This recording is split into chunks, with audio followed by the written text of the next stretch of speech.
Hey, what's up guys? Welcome to Strength Side Friday, where we put out a training video every Friday. Now this week we got a great question about anterior pelvic tilt.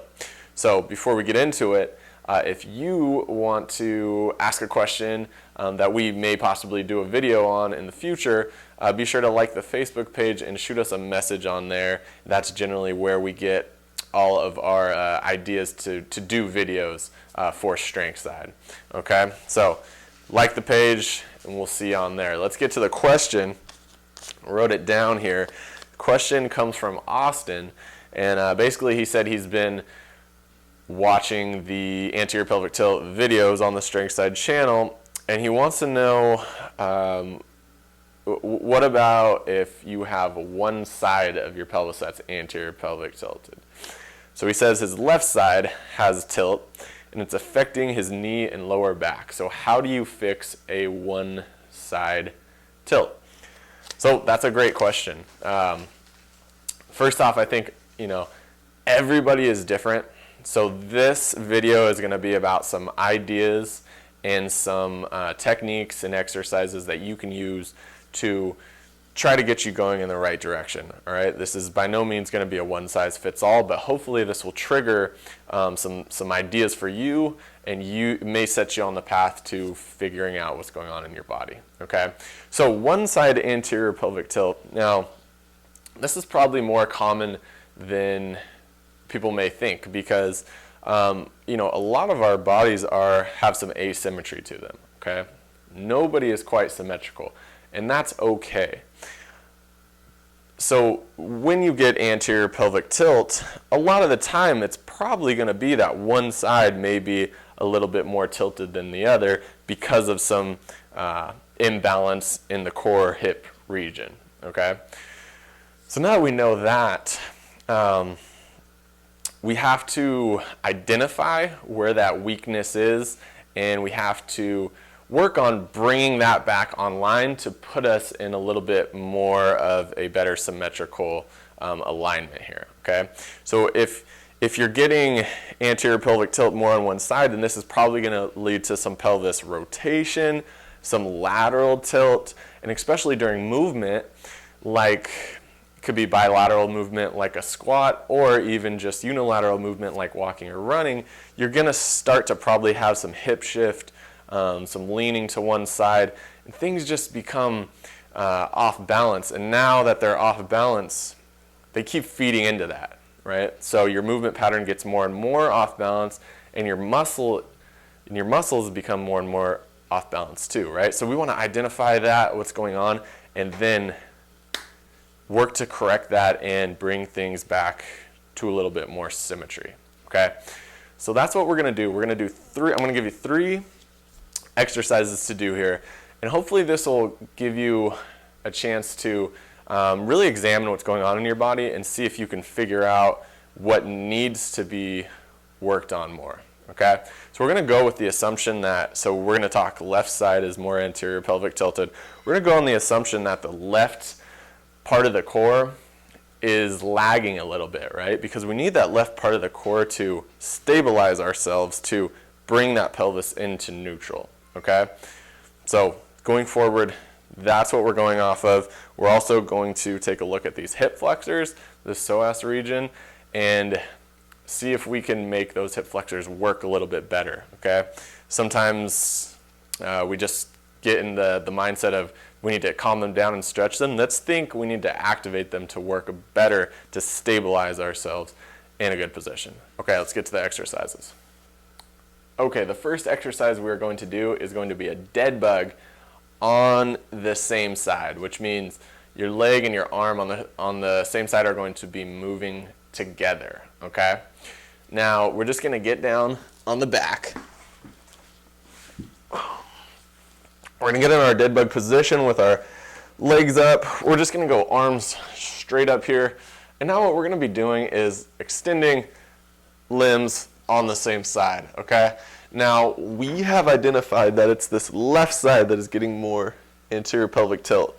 So what we are actually going to do is we're going to concentrate all our effort into closing this region down, rib cage down to the pelvis, okay? And we're going to try to kick on this hip flexor as well, right? We want this left side working overtime, all right? So we're still gonna go through each motion here, boom, but when I get here, I'm putting all my effort into this part of my core staying nice and contracted so I can extend, come back.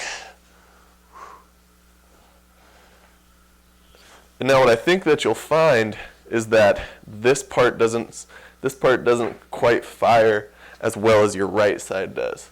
So mentally engaging this part as hard as you can is going to kick on these muscles that may be a little bit lazy, okay? And now what I want you to do from here is we're gonna throw a hold in here. So we can go, boom, we hit both sides. Now I want you to keep this side with this hip flexed, and then we're just gonna hold here, okay?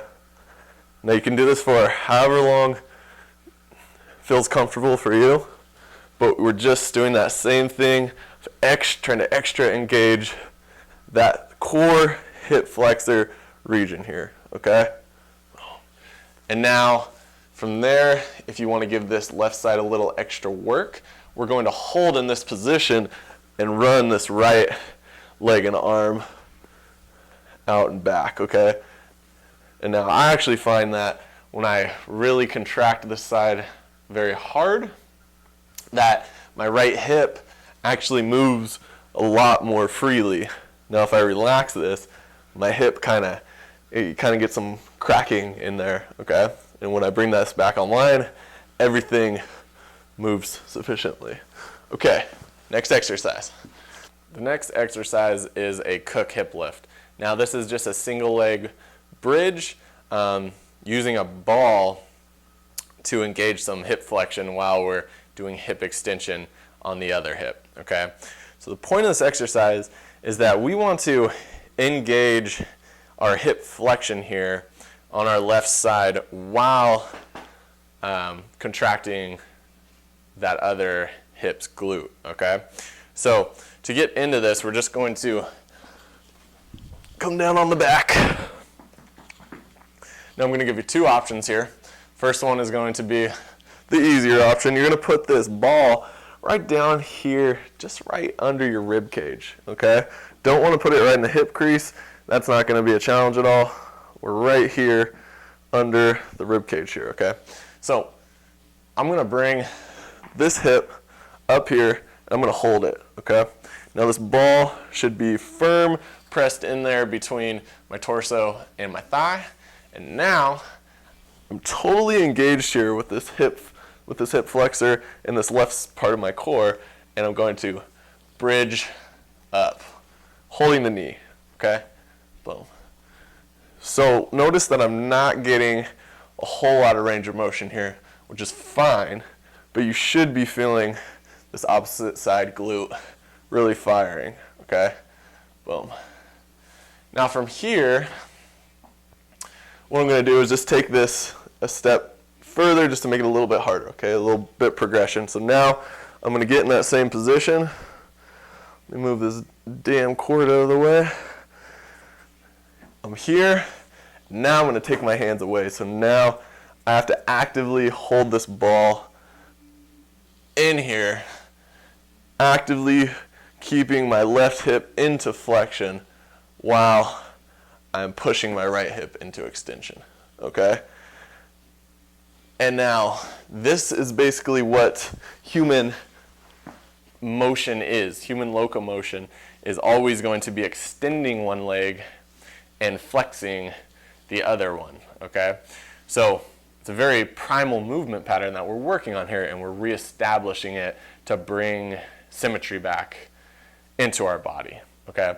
So you can do that on both sides. I would say put more of the focus into having your left side into hip flexion. The last exercise is a bird dog hold.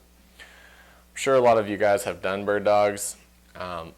In this exercise, we're just going to hold our extended position to force our core to stabilize ourselves in that position.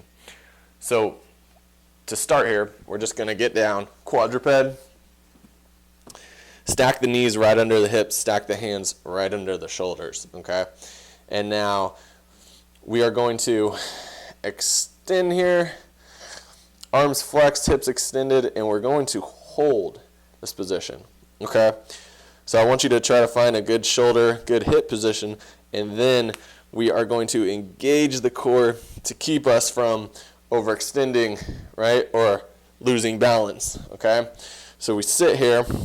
I want you to sit for at least 30 seconds, right?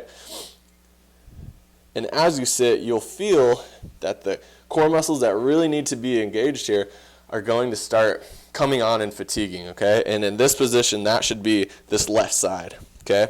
When this left knee is staying flexed here, and we pick up this right leg, we need this left side to be our counterbalance against this leg falling down this way, okay? So I stay here, boom. I want you to do it on both sides. And I think what you'll find is that this side with the right hip inflection is a little bit easier and it should come more natural. This side is going to be a little bit more shaky, and you really have to focus on engaging this part of your core, okay? So like I said, hold that for 30 seconds to start. See if you can work yourself up to somewhere around a minute. So those are 3 exercises that you can do to help bring yourself back into a little bit more symmetry and to hopefully correct that one side anterior pelvic tilt. Now once again, these are just some simple exercises, concepts, and ideas to get you going in the right direction, okay? You need to look at the imbalances that you have happening in your body, and hopefully those exercises will help you kind of trigger this mind-muscle connection to say, oh, yeah, actually it's a lot harder to contract my left side of my core than my right. That may be a problem in what's contributing to the issue at hand, right? Okay, guys, if you like this video, please show us some support and give it a like. Comment below, and hey, remember, strength is always the side to be on. We'll see you in the next video.